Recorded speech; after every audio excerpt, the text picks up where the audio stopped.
कौले बापू, तुम्ही मी ज्यावेळेस मंत्रिमंडळ केलं होतं, तुम्ही लोक माझ्या इथं आंदोलन करून आला होता.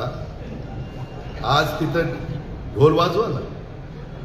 मी भुजबळांना नाही घेतलं त्यावेळेस तिथं आंदोलन केलं, पण घेतलं तर ढोल का नाही वाजवत? हे बरोबर नाही.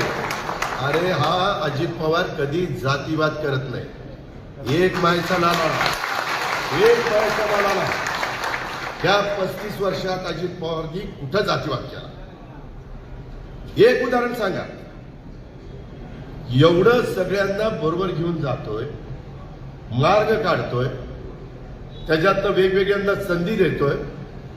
पुढेही भुजबळ साहेबांना सांगितलं, भुजबळ साहेब काही दिवसांनी तुम्हाला राज्यसभेत खासदार म्हणून पाठवणार आहे. जे प्रमुख नेते आहेत त्यांना मान सन्मान दिलाच पाहिजे, त्याच्याबद्दल दुमत असायचं काय कारण आहे? पण काही माहिती घ्यायची नाही, काय नाहीची. आणि काही तर ते फोटो येऊ नये म्हणून असे लपतात. अरे लपता कशाला? उघडपणाने या ना. मी कधी लपून छपून राजकारण केले का? कधीच केलं नाही.